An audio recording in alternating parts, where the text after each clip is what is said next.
Welcome to episode 7 of coOperators. Today's actually I wouldn't say a special episode, but a different episode. We're actually recording in my apartment as opposed to in beautiful Burbank, as opposed to the trash that is North Hollywood, where Chucking Dice is located.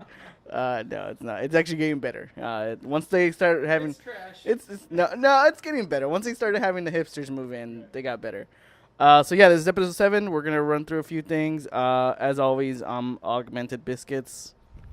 And I'm Chucking Dice. Okay, so the first thing, we're just going to leap right into it. Augmented Biscuits has been playing Deus Ex.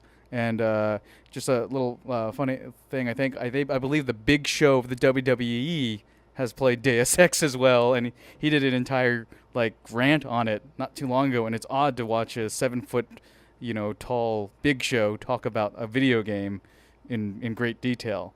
Tell us about the campaign, because this is like a hot game, supposedly. So yeah, Deus Ex Mankind Divided. It's a sequel to Deus Ex Human Revolution, which came out I think a few years ago, maybe actually 3. I think 3 years, 3 or 4 years. It's been a while since quite a bit of time between the two releases. This follows up 2 years. Exactly 2 years after Deus Ex Human Revolution. You play as Adam Jensen again. It's odd that the Big Show was actually playing this. Actually, you know what? What was that game that you played? Destiny. I'm sorry, I got it mixed up. It was okay. Destiny. Okay. So Destiny. So Chucking Dice. Yeah. It's okay. So Chucking Dice saying that Big Show was playing Destiny. Funny thing is, I'm actually working on a movie at work that stars a Big Show too. Knucklehead? Knucklehead, yeah. Yes, I'm working on that. That movie's ridiculous, and it's not great because he plays this sort of simple-minded, sort of but lovable human being. But there was a funny scene where he eats a whole bunch of food and he has to take a dump, but he's in one of those buses, and so he can't fit through the door of the stall, so he has to just let go of his load. Stinks up the bus, and everyone's they can't get out. He's going, "Oh, I'm sorry," and you can see a guy who's next to the bathroom scratching at the window trying to get free. I didn't even watch it. I'm just working on it. So, so getting back to Deus Ex. Yeah, Deus Ex Mankind Divided. You start off as Adam Jensen in actually Dubai, and it's like an intro mission. It introduces a lot of the mechanics, things like that. So Mankind Divided starts off with Adam Jensen doing a mission for Interpol. You're actually part of Interpol now, no longer working for David Seraph. So you've actually gone back to being a police officer, although an international police officer. And you're working for a special division for Interpol that's dealing with the aftermath of Human Revolution's AUG incident, is what they call it, is when all the AUGs went crazy and started... Augmented. So it's all when all the augmented people in the world... that's exactly where I got my name from. Spoiler alert. So you're actually part of a special task force that deals with augmented people, and this task force was set up after the augmented people in Human Revolution went crazy and started, hurting and beating people up and murdering them. So when you start off the game, you're actually part of you're actually going into Dubai to go into kind of a clandestine weapon deal meeting. Right. And that's where a lot of the mechanics get introduced to the player. And then after that, an incident happens where a train station gets blown up in Prague, and then that's when the game opens up. The good thing about this game now is it's got a better story to it compared to Human Revolution. A lot of people complained about the story of Human Revolution. It was a bit too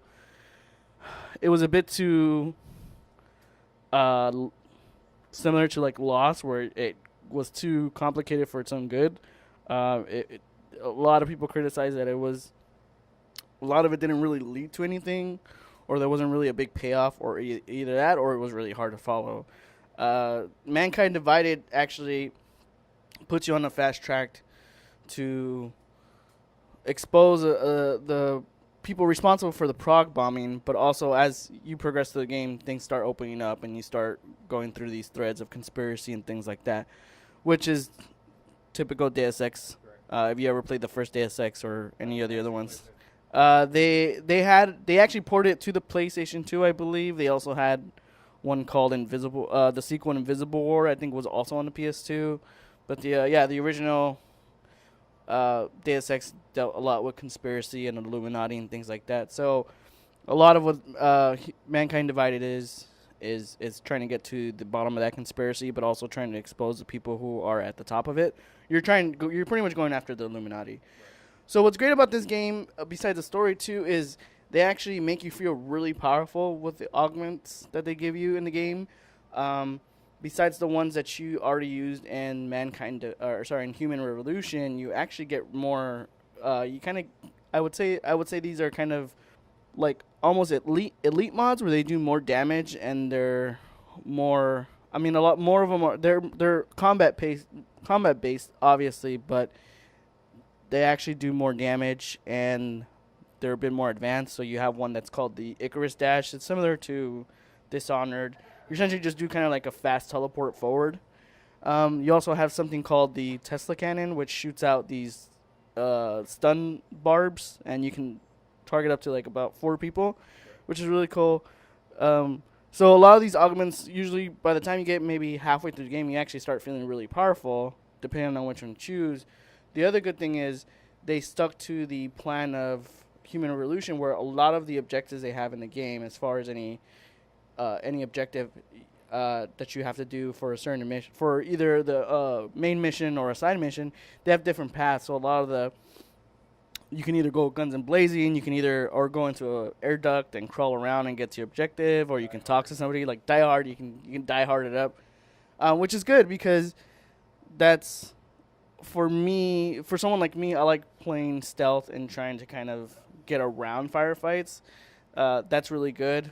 But if you're someone who goes guns and blazing, the game kind of here's one of the bad things. The game kind of pushes you more towards stealth and more towards avoiding firefights, which isn't all that great if you like guns and blazing, especially if you like to play the games the way you want to play, which is, again, you want to just shoot everybody in the face.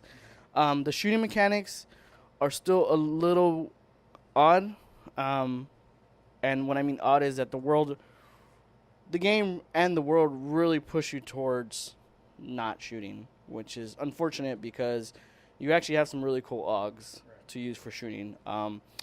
And it still falls into that trap that Human Revolution fell into, where your basic things that you have like a first-person shooter, like having better recoil control and better, aim stability, those are actually augments you have to unlock. So yeah, if you've already spent your points on stuff that's not combat, and let's say halfway through the game you decide, okay, I want to start shooting people in the face, it kind of sucks. You kind of get pigeonholed into that. But still, with all those augments, you can still get through the game, shooting people in the face. The other problem I had with this game is that the main story kind of ends a bit abruptly. But what makes up for that is a lot of the side missions are actually really well done. There's a side mission called the Harvester a lot of people like, and I actually really enjoyed it. And you're actually you're helping a police detective which is great. You're helping a police detective who's 2 weeks from retirement solve a murder. So the start of the mission is this woman was murdered by your apartment building. She was an augmented person, and the person who murdered her ripped out all her augments. So when you get to the crime scene, like her arms are ripped off, like her like ocular augments are ripped out and things like that, and it's kind of gruesome. And you end up talking to the police detective, and you're trying to solve the case. There's a few twists and turns in this mission, which is really great. I would probably say this is probably one of the best side missions in the game, and it really falls in line with the way they build the world in Prague. Is they actually make it very, very believable, as far as they introduce a lot of kind of NPC dialogue that goes along with the world that you're in now. Specifically, the world you're in now, because it's after the Aug incident. A lot of people are wary of Augs, so in that world, there's kind of like a hate towards Augs. So it's like the naturals versus the Augs. It's the people who don't have augments, people do. So you'll hear a lot of little dialogue of people saying, like, "Oh, I can't." They call you Clanker because you have Augs because you're pretty much a robot. Is there like because like I guess clanker is like a racial term, sort of. I guess is there like one for like humans? Do they have one for humans as well? I think they do. I'm trying to think if they have if any of the Augs have one for humans. I don't think they do. I think because in this world, the Augs are looked at upon as second class citizens. So more of the hate's pushed towards Augs. But it sucks. It's funny because when you're walking through this, well, not really funny, but it's interesting because when you're walking through this world, you feel bad for the augmenters because a lot of the augments in the world, there's people who get augmented by choice, but there's also people who get augmented because they had no choice. You know, if they didn't get augmented, they were gonna die, or they got augmented because they wanted a better quality of life.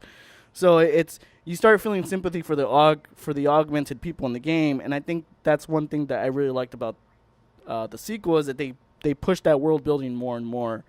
Just like in the first game, there's just like in Human Revolution, there's a lot of things you can pick up in the world to kind of flesh out the world more. Like there's like books, and there's books and computer terminals you can read and things like that really flesh out the world. A few times you kind of run across some kind of really depressing things. You're in Prague, so obviously there's a organized crime element in that city, and you kind of get swept into it. But you also see how, and again, I attribute this to the world building. You see how people get so desperate to get out of the situation they're in. Specifically, the augmented people is that they go to extremes to provide a better life for their family. So people start going to organized crime to smuggle them out, things like that. So that's really good. They did a really good job world building. But the sad thing is this game ends abruptly. But there's also a season pass, and this is where, again, the bad thing.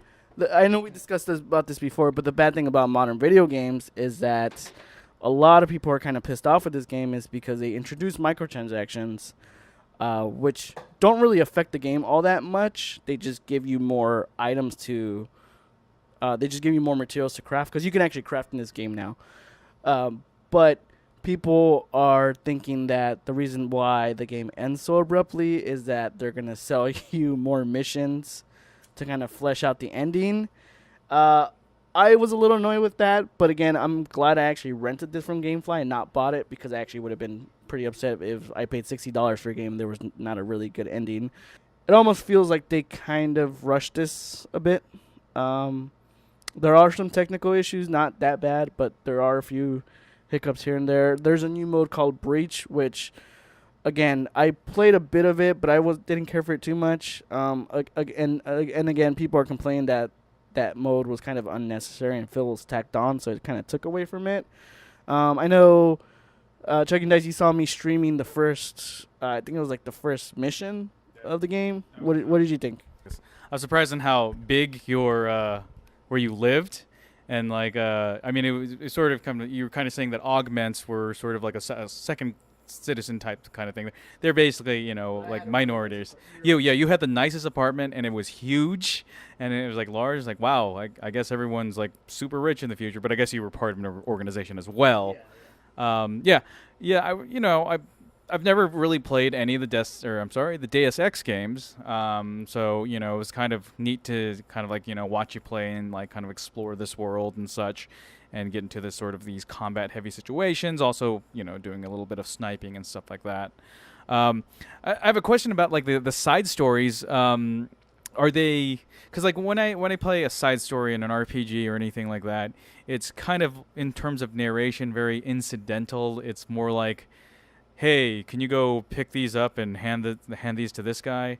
And eventually you just kind of, how cinematic does it get? Because it seems like to be a cinematic game where it concentrates on like, a bit of the storyline, and is there like a little bit more dialogues here and there, or is it kind of the typical, I got this, take this to this section and deliver it?